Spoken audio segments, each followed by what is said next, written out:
لله رب العالمين والصلاة والسلام على سيد الأنبياء والمرسلين وعلى آله وأصحابه أجمعين أما بعد فأعوذ بالله من الشيطان الرجيم بسم الله الرحمن الرحيم حافظوا على الصلوات والصلاة الوسطى وقوموا لله قانتين صدق اللہ العلی العظیم۔ حضرات محترم، میں نے آپ کے سامنے ایک آیت نماز سے متعلق تلاوت کی ہے، جس میں اللہ رب العزت مومنوں کو، مسلمانوں کو حکم فرما رہے ہیں کہ نمازوں کی حفاظت کرو۔ حافظوا علی الصلوات، نمازوں کی حفاظت کرو۔ پھر آگے فرمایا والصلاۃ الوسطی، درمیانی نماز کی خاص طور پر حفاظت کرو۔ وقوموا للہ قانتین، اور اللہ کے آگے باادب کھڑے ہو جاؤ۔ عموماً اس آیت سے یہی مطلب لیا جاتا ہے کہ اللہ رب العزت مسلمانوں کو، مومنوں کو نماز کی تاکید فرما رہے ہیں، اور یہ بات درست بھی ہے۔ مفسرین نے ابھی تک یہی لکھا ہے کہ نماز کو پڑھنے اور پابندی کے ساتھ پڑھنے کی تاکید اس آیت میں کی جا رہی ہے۔ یہ بات بالکل صحیح ہے، اور آیت کے ظاہری معنی سے یہی مطلب لیا بھی جا سکتا ہے،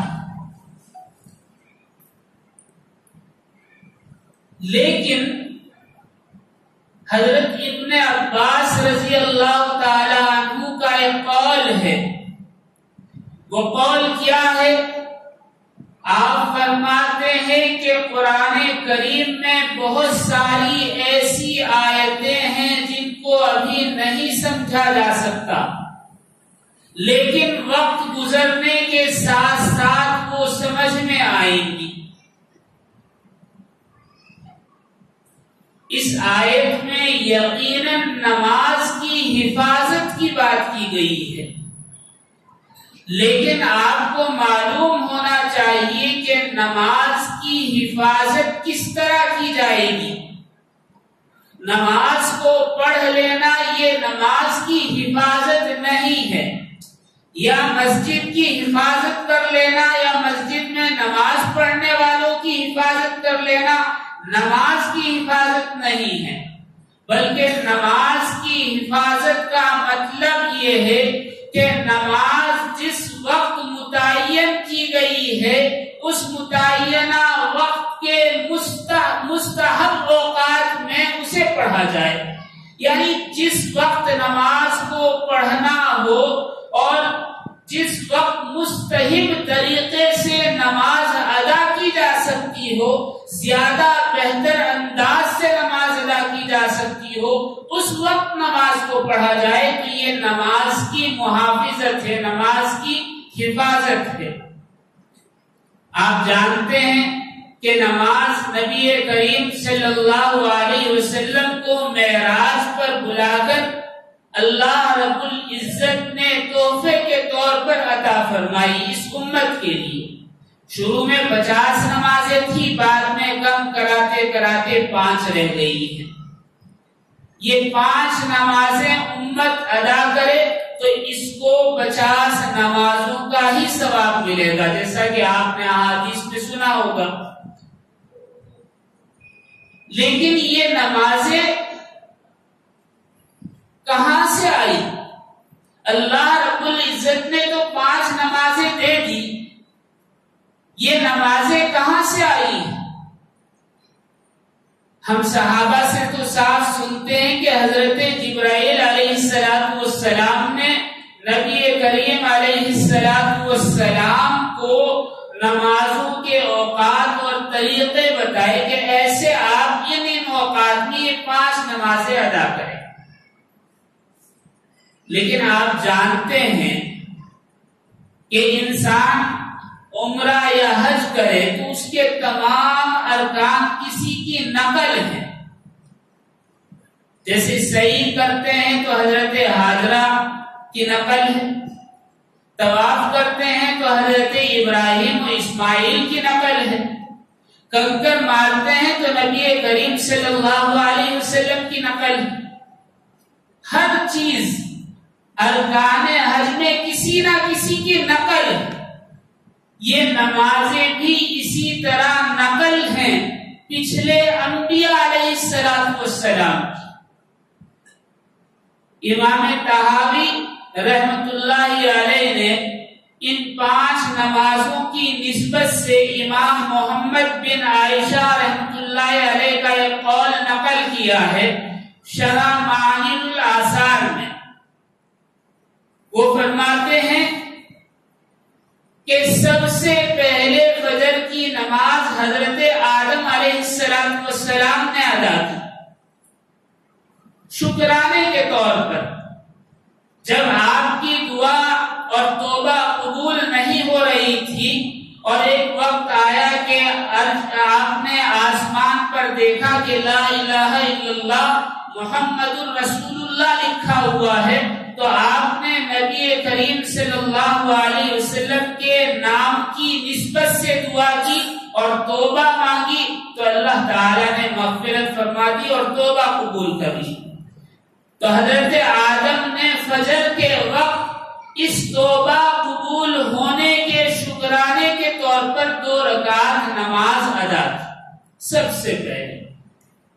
اور حضرت ابراہیم علیہ السلام نے جب اللہ رب العزت نے آپ کو دوسرے فرزند حضرت اسحاق علیہ السلام سے نوازا تو شکرانے کے طور پر دوپہر کے وقت 4 رکعت حضرت ابراہیم علیہ السلام نے نماز ادا کی تو یہ ظہر کی نماز ہوا. اور عصر کی نماز کے متعلق آتا ہے کہ حضرت عزیر علیہ السلام جب 100 سال تک مٹی میں ملے رہے اپنے گدھے کی ساتھ، جیسا کہ قرآن میں تذکرہ ہے، واقعہ لمبا ہے اس لیے بات مختصر کرتا ہوں. تو 100 سال کے بعد اللہ تعالیٰ نے زندہ کیا اور پوچھا کیا محسوس کرتے ہو، کتنی دیر غائب تھے؟ کہا کہ شاید 1 دن یا 2 دن میں سویا ہوں. کہا کہ نہیں، تمہارا نام و نشان بھی مٹ گیا تھا، 100 سال کے بعد ہم نے تمہیں زندہ کیا. اور پھر وہ گدھے کو دکھایا کہ ایک مٹی ابھرتے ابھرتے گدھے کی شکل بن گئی اور گدھا جو ان کا 100 سال پہلے مر گیا تھا وہ زندہ ہو گیا. اس کے شکرانے کے طور پر حضرت عزیر علیہ السلام نے عصر کی 4 رکعت نماز ادا کی. لیکن بعض روایات میں آتا ہے کہ عصر کی نماز حضرت یونس علیہ السلام نے شکرانے کے طور پر ادا کی جب آپ کو مچھلی کے پیٹ سے اگل دیا گیا ساحل پر اس وقت. لیکن بہرحال آگے مغرب کی نماز کے متعلق آتا ہے کہ مغرب کی نماز حضرت داؤد علیہ السلام کی یادگار ہے. اور ایک روایت میں آتا ہے کہ حضرت داؤد علیہ السلام اور حضرت عزیر علیہ السلام کی کو مغفرت کا پروانہ اللہ رب العزت نے عطا فرمایا تو اس کے شکرانے میں انہوں نے 4 رکعت نماز شکرانے کے طور پر ادا کرنے چاہے، لیکن تیسری رکعت میں نقاہت کمزوری کی وجہ سے وہ بیٹھ گئے اور سلام پھیر دیا، چوتھی رکعت نہیں پڑھی، اس لیے یہ 3 رکعت مغرب کی رہ گئی ہے. لیکن امام طحاوی فرماتے ہیں کہ عشاء کی نماز سب سے پہلے نبی کریم صلی اللہ علیہ وسلم نے ادا فرمائی چاہے وہ شکرانے کے طور پر ہو یا نفل کے اعتبار سے ہو، کسی بھی طرح سب سے پہلے عشاء کی نماز پڑھنے والے نبی کریم صلی اللہ علیہ وسلم ہیں۔ لیکن اور بھی روایات ہیں، یہ جو میں آپ کو بیان کر رہا ہوں یہ مستند ہیں، اور بھی روایات ہیں۔ وہ کیا روایات ہیں؟ علامہ ابن عابدین شامی رحمۃ اللہ علیہ نے اپنی کتاب فتاوی جو رد المختار علی در المختار علی تنویر الابصار کے نام سے لکھی تھی، اس میں فرمایا، وہ لکھتے ہیں کہ سب سے پہلے فجر کی نماز حضرت آدم علیہ السلام نے ادا کی، اور ظہر کی نماز حضرت داؤد علیہ السلام نے ادا کی، اور عصر کی نماز حضرت سلیمان علیہ السلام نے ادا کی، اور مغرب کی نماز حضرت یعقوب علیہ السلام نے ادا کی، اور عشاء کی نماز حضرت یونس علیہ السلام نے ادا کی۔ کیوں ادا کی؟ کہ ان کی امتوں پر یہ نمازیں فرض قرار دی گئی تھی، لیکن ان کی امتوں میں ایک ایک نماز تھی، اور یہ پانچوں نمازیں اس امت محمدیہ میں جمع کر دی گئی، یکجا کر دی گئی کہ 5 نمازیں آپ پڑھیں گے۔ یہ ایک بیک گراؤنڈ ہے نماز کا جو میں نے آپ کو بتایا ہے۔ اصل بات کی طرف آتا ہوں۔ قرآن کریم کی آیت میں نے آپ کے سامنے تلاوت کی، حافظوا علی الصلوات والصلاۃ الوسطی، نمازوں کی حفاظت کرو۔ پچھلی امتوں میں ایک ایک 2 نمازیں تھی، اس امت میں 5 نمازیں کر دی گئی۔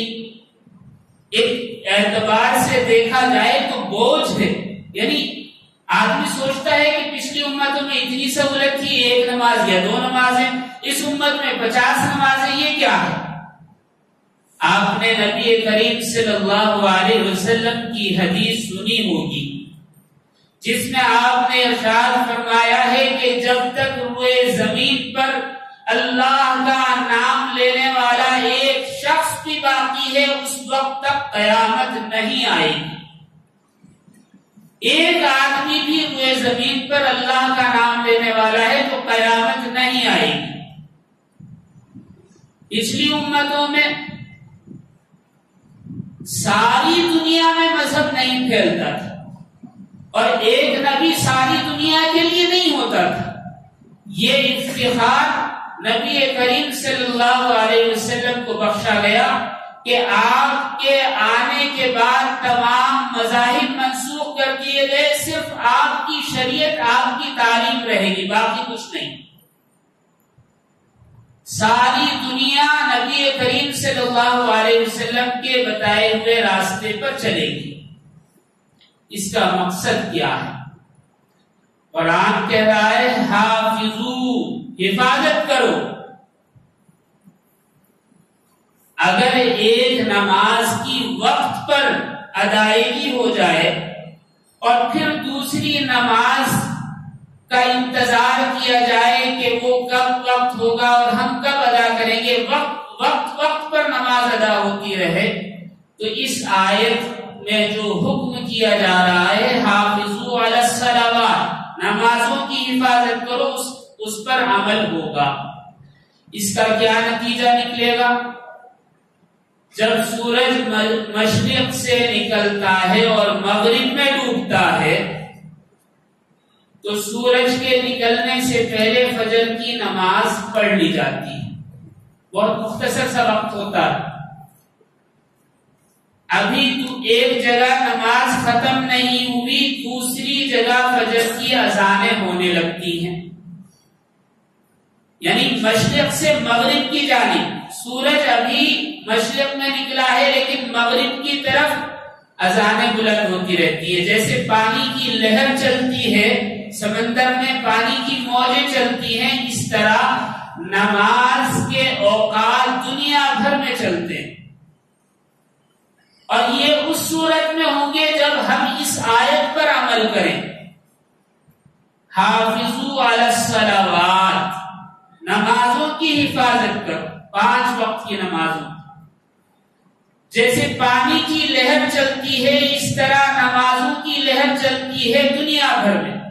فجر کی نماز ایک جگہ ادا کی جاتی ہے مستحب وقت میں، پھر دوسری جگہ، پھر تیسری جگہ، پھر چوتھی جگہ. جہاں سے فجر کی نماز شروع ہوئی اور جہاں پر ختم ہو رہی ہے، جہاں ختم ہو رہی ہے وہاں ختم نہیں ہوتی، جہاں فجر کی نماز شروع ہوئی ہے وہاں ظہر کا وقت ہو جاتا ہے، اور جہاں ظہر کا وقت ختم ہو رہا ہے اور جہاں سے ظہر کا وقت شروع ہوا وہاں عصر کا وقت شروع ہو جاتا ہے، اور جہاں مغرب کا وقت شروع ہونے جہاں عصر کا وقت ختم ہو رہا ہے تو اس سے پہلے مغرب کا وقت شروع ہو جاتا ہے. لہر چلتی ہے مشرق سے مغرب کی طرف. 24 گھنٹے کوئی لمحہ کوئی منٹ اذان اور اقامت اور تکبیرات نماز سے خالی نہیں گزرتا.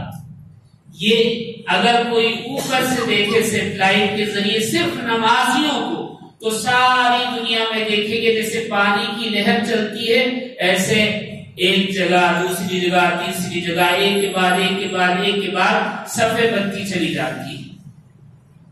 پھر آگے اللہ رب العزت نے آیت میں ارشاد فرمایا والصلاۃ الوسطی، درمیانی نماز کی خاص طور پر حفاظت کرو.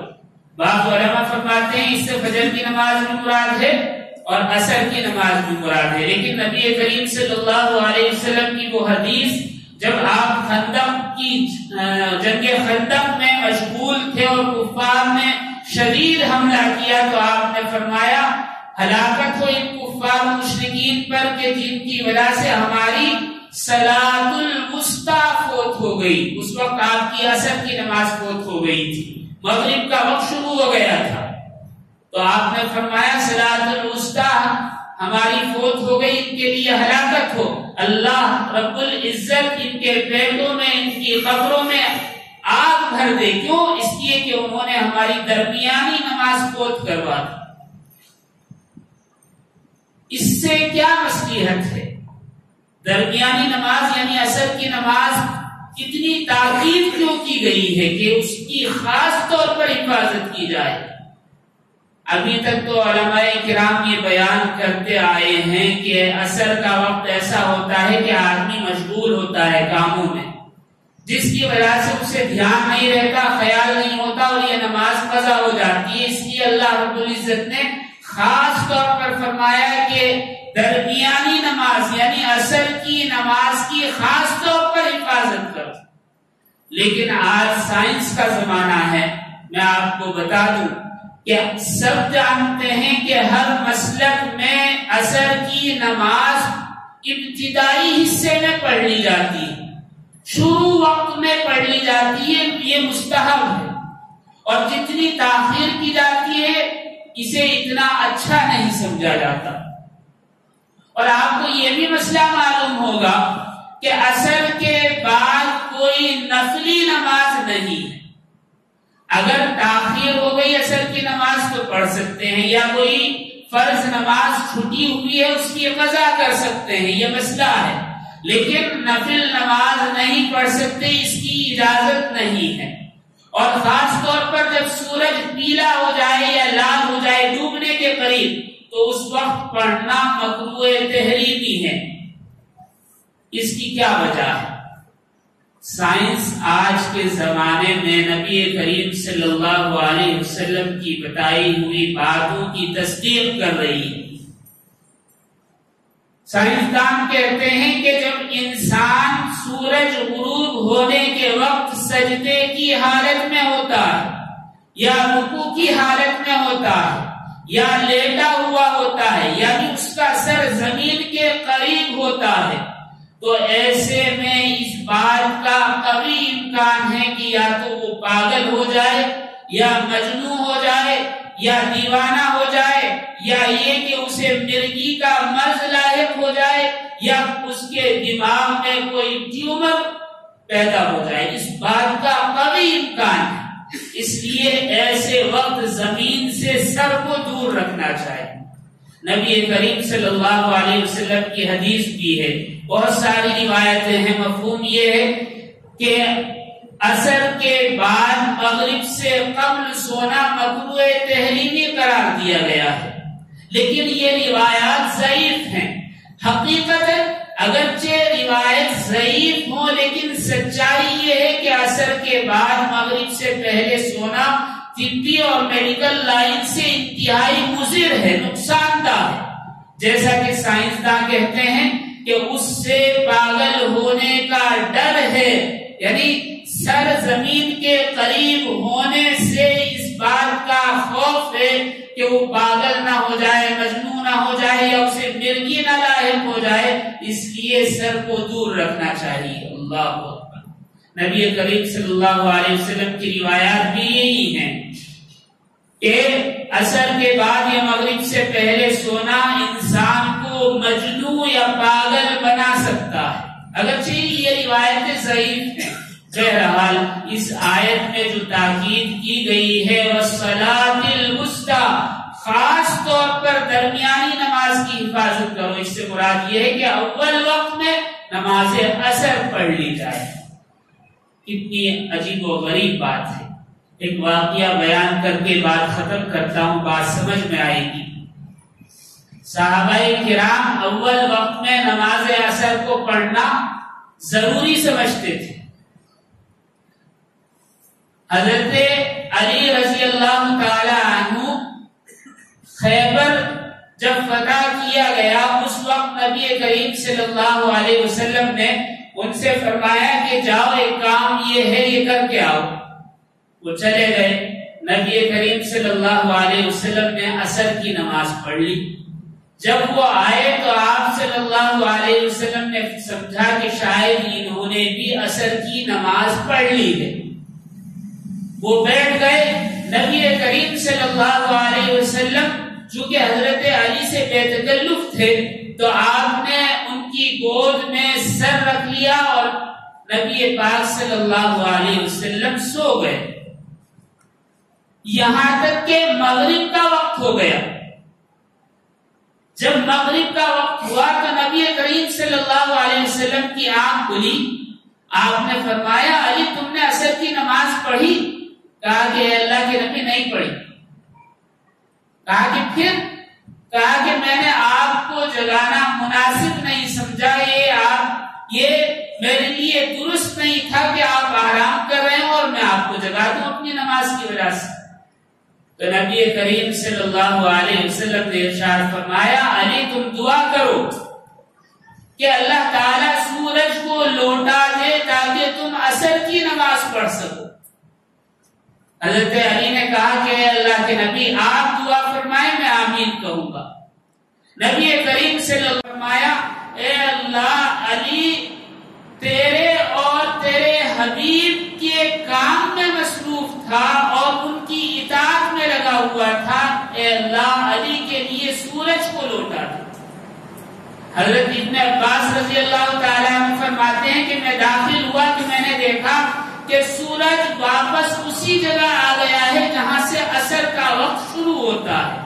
مجھے ایسا لگا جیسے کہ نبی کریم صلی اللہ علیہ وسلم کے ہاتھوں میں رسی ہے اور سورج کو آپ نے کھینچ لیا ہے اپنی طرف۔ حضرت علی رضی اللہ تعالی عنہ نے نماز ادا کی۔ اس واقعے اور اس معجزے کے بارے میں بہت سارا کلام کیا گیا ہے، لیکن حافظ ابن حجر اور ابن کثیر رحمۃ اللہ علیہ نے اس واقعے کو بالکل درست قرار دیا ہے، اور امام سیوطی اور امام شافعی رحمۃ اللہ علیہ اور دیگر ائمہ اور فقہا اور بہت سارے مفسرین محدثین کہتے ہیں کہ یہ واقعہ بالکل درست ہے، بلکہ حضرت یوشع علیہ السلام جو نبی گزرے ہیں ان کو ایک معجزہ عطا کیا گیا تھا، یہ کہ جب وہ جہاد کر رہے تھے سورج غروب ہو گیا اور ان کی نماز فوت ہو گئی تو ان کے لیے سورج کو واپس لایا گیا۔